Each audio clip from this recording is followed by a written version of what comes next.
station, Looprevil Radio. Alright, hello everybody and welcome to this very special interview, and we have got an 80s legend sitting right next to me. It's Mr. There's no one else here. Mr. Mark King. How are you, sir? Very well, thanks very much. Good, thank you. Nice to be on your show, Cameron.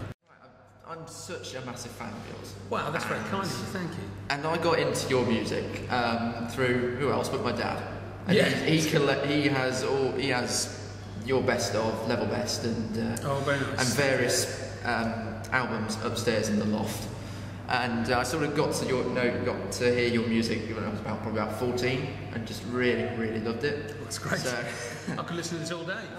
I want to talk back to first. This is the Liverpool International Music Festival. What's your performance like? Connection? What's my connection? What's it going to be? Yeah. Well, I was called by Steve Levine, who this is part of the, as you said, the Liverpool International Music Festival, which has been running all this week. Yeah. And we're in St George's Hall, which is a beautiful old Victorian venue. Quite hard to, acoustically it's quite sort of hard work, but visually it's stunning.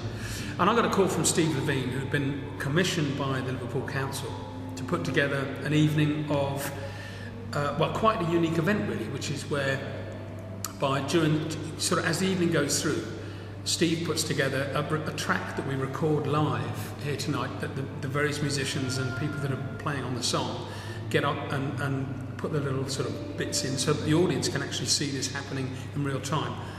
And between this going on, there are live performances on stage by a whole array of artists. I mean, it starts with myself, and then I'm joined by John Themis and the house band. John Themis is Boy George's MD and a wonderful musician. And I've got Steve and Marius on drums and keyboards respectively. And then we go into a Cream song called Sunshine of Your Love, which is sort of quite a heavy song. So I hope it's going to sound all right in this hall.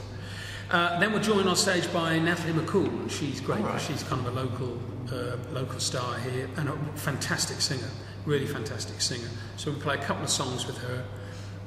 Then we're joined on stage by, I think then it goes back to doing this, between each of these performances, there's this live recorded thing that Steve's doing on a stage to the side.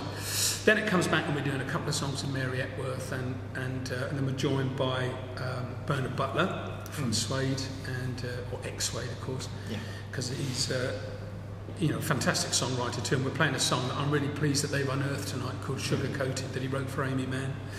And then we're joined by Tim Burgess and Mark Collins of Charlatans fame. In fact, I saw them on stage. Yeah, that was us just sort of sound checking today.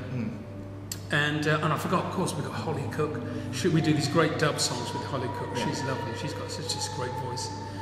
And now the whole evening is going to be just good fun. And then it's all topped off at the end of the night by Boy George and his band playing a set. And I think I just brushed past Boy George. Just as I sure you would take you back to the Isle of Wight in the very early days of level 42. And it's like, because the Isle of Wight is a very touristy area, was that a great building block as a budding musician? Well, it was, actually, because there was, it being a big sort of tourist destination, which it still is, it's still a beautiful place to go and visit.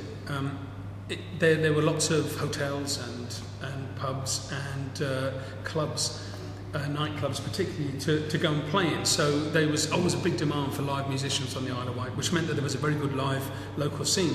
And particularly after the late 90s, the late 60s and early 70s, when the pop festivals were on, and you had guys like Jimi Hendrix performing there and Bob Dylan and guys like that, it became a real hub for musicians. So it was a great place to grow up and learn your trade as a musician, Right, and so when did the whole of the sort of classic level 42 lineup come together? Was it in London?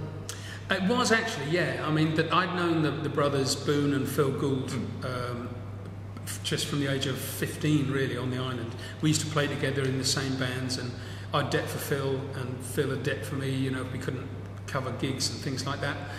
And we always enjoyed playing together. We shared a lot of things you know, musically we had a lot of things in common. So when we all sort of went our own ways, and it sort of seemed quite natural that when we found out we were all in London that we met up. Yeah. And then we met this young guy, Mike Lindup, who was a wonderful keyboard player who was studying percussion at the Guildhall School of Music. And we got together and used to jam there, and that was really the beginning of Level 42. At the start, you were a jazz funk band, and you sort of was when you went into sort of more, dare I say, commercial aspect. It's like something about you, and it's like it's different to, or sort of Lessons in Love is a sort of change from your early stuff like Love Meeting Love, for example. It's for sure. But there's 6 years between those songs, so there has to be a development. Oh yeah. Was that brought forward from the record company, or was it sort of a combination of two that the band wanted to go that way as well? Well, it's 6 years. So you know, it's not like you say, right, here's Love Meeting Love. Now let's just wait for 6 years. Yeah. And then no, because we're writing songs all the time. So like we write Love Meeting Love, we write another song, we write an album, we write more songs, we write more songs. It's a development. It's a gradual thing. It's never one big leap. Right. But what did happen is that when we got to 1995 and it looked like our time was up with Polydor Records, we did make a concerted effort to reach a wider audience, which means sort of cross into the pop charts. Okay. And that was what we did sort of focus our efforts on, you know, having a wider appeal, really. Right. And it was towards the end of the 80s, of course, Phil and Boone. Yeah, they left a year later, actually. A year later than that. Okay. Yeah. Was any of those reasons for musical difference, thinking the band was going in the wrong direction? Did you hear different things about how, so why did they go, and you hear, was it because they were struggling with the success, because it was so? Well, I was, you know, I mean, I can only say, you know, how it was for me. You know, that those are questions for those guys. So for me, you know, that I thought we were doing the best we could, you know, and going the right way. The band was being enormously successful. So in a lot of ways, it's very hard to sort of think, we shouldn't be doing this. Yeah. You know, so what should we be doing to be less successful? Yeah. And didn't you take inspiration from Lessons in Love, from your early days in the island, from like singing Vera Lynn songs and stuff like that? Yeah, a little bit. I didn't sing Vera Lynn songs, but or like from it was actually no. But the song "We'll Meet Again," which is a Vera Lynn, is an old sort of Vera Lynn classic.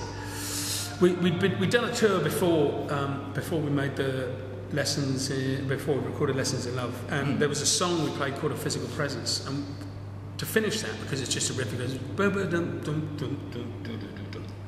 we had to get out of it somehow. So I said to the guys, let's do this, let's go into this thing where it's, and this was like sort of the opening bars of, you know, we'll meet again, don't know when, but which was and that was what we did. And then when we sort of finished that tour and we were going away, and Polydor was saying, right guys, we need a song, you know, that sort of really stuck in my head, but I just kind of up-tempoed it, and that's where Lessons in Love came from. But it was originally inspired by Jane Vera Lynn. Ah, brilliant. But of course now, you're back on tour with Mike, and who else is in the band at the moment? Well, the band lineup right now, Mike's been back playing with me since 2002, I think.